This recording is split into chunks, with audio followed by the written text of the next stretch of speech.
university and institutional chairs. I mean, we're talking a new world order at Georgetown. And we'd like to be very much a part of it and continue to live. This is a world that is likely to be dominated in the near future, and perhaps longer, by the Gulf War and the New World Order, which is the buzzword of the moment. So the secret of a New World Order, and at this point it's just a slogan, but it does have some historical background in terms that orders have succeeded each other over time. The secret of this is to learn how to use coalitions. We are effective in the United Nations. People within government. George Bush has invoked a new world order without enunciating a new American purpose. The president has still failed to articulate clear goals for our nation's foreign policy in this new age. I find the term New World Order very revolting, and just not only historically but politically today.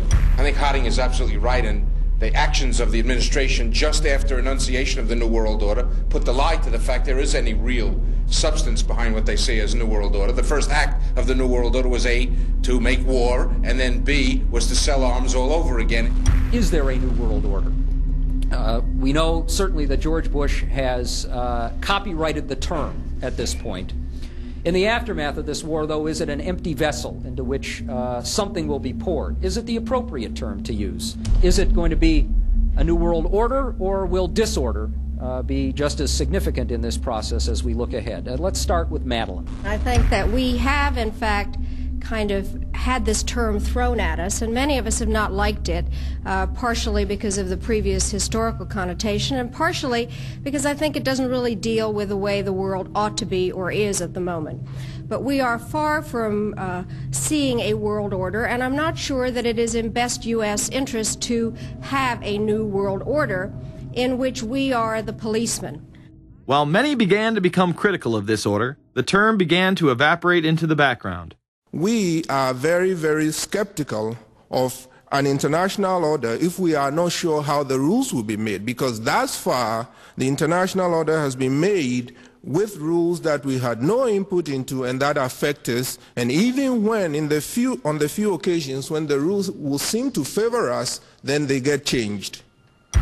A unipolar world, a world of one superpower, may be quite dangerous for us. A New World Order under the United Nations would mean, among other things, an end to our God-given rights given us and secured by the Constitution. The New World Order, which now has been called by some the New World Disorder, and by some people on the more liberal persuasion, the taking over of the world by the Council on Foreign Relations, the Trilateral Commission, and the UN to put us all in slavery. But what are these organizations? Who founded them? And what are the stated goals of each? Before we begin with the Council on Foreign Relations, let's delve further into history to understand roundtable groups and their origins. Its roots go way, way back in history, and they go back to the formation of a secret society, a secret organization that was created by Cecil Rhodes, a very powerful and very wealthy individual. And people have heard about him in history, and they know about the Rhodes Scholarship, and they think, well, isn't that nice? They don't understand at all what that's all about. Cecil Rhodes, when he died, left his great fortune not to his family, not to his heirs, but for the creation of a secret society. And we know about this because there were some people very intimately involved with this organization who wrote about it. One of the best authors on this topic is Professor Carroll Quigley. He wrote several books, and Tragedy and Hope is the best known of his. He described in detail the secret organization created by Cecil Rhodes, and he explains in these books he knows about them because he was invited by the organization into its inner circle. He was never a member of it, but he was invited in as their historian, and he was allowed to see their secret records and papers and study them for several years. And he knew all the important players, and he understood what it was about, and so he wrote these books. It's an amazing thing because he laid out in great detail what the purpose of the organization was, and how they were the major players in all of the big international events since and including World War I.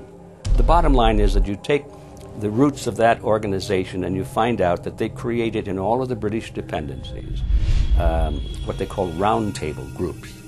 And then around those little roundtable groups they created front groups.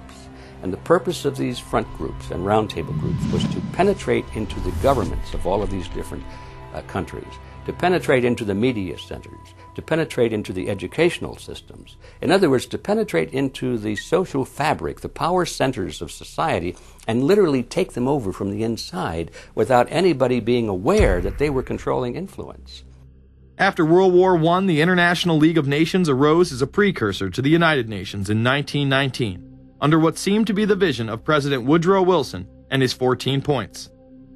The League of Nations was the first attempt at the New World Order, the first attempt at a global government based on the model of collectivism. And it was the brainchild of the elitists, the ancestors of the very people who are still working on this project. They're collectivists, they're very wealthy people.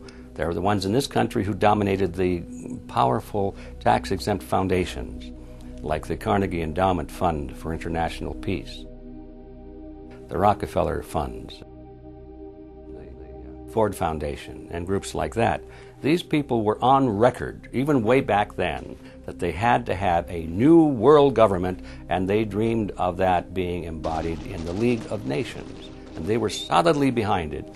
And that was one of the reasons those people encouraged the United States into World War I, was because of the crisis of World War I, and that would also condition Americans to thinking of making big changes in their system, because we certainly don't want another war like that, do we? There's that fear angle again.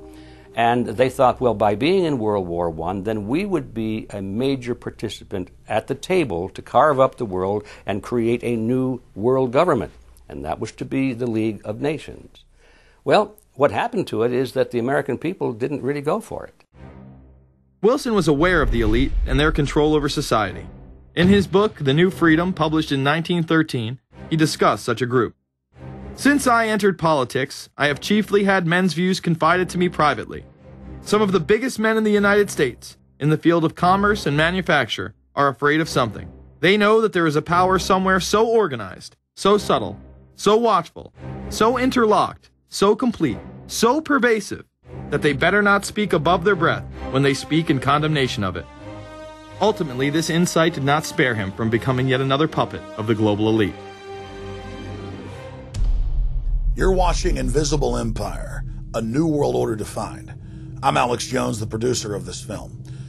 I have produced 5 of the top 10 films in internet history, whether it's Loose Change Final Cut, Endgame, The Obama Deception, or Fall of the Republic.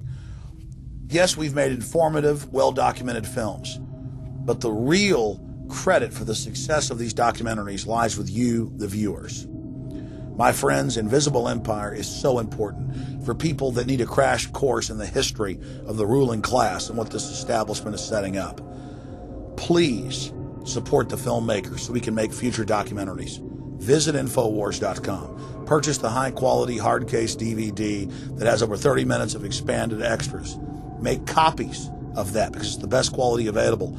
Give it to everyone you know. Have public showings, whether it's the library, a local theater, or your home. Get it out to everyone you know. Get a PrisonPlanet.tv membership. Download all my films in high quality. Burn them to disk and give them to everyone in your community. If we expose the globalist, there's no way they can carry out their hellish plan. The destiny of this film is in your hands. You've made our previous films incredible successes. I'm counting on you now. So again, Infowars.com to get the DVD or call toll-free 888-253-3139 or see them all in incredible high quality at PrisonPlanet.tv. The ball is in your court. PrisonPlanet.tv is a better tool than ever in the info war. Over 6 years of my radio and TV shows, all my films in super high quality, my book, Paul Watson's book, all there, 15 cents a day. Your support of PrisonPlanet.tv empowers the resistance to unlock minds worldwide.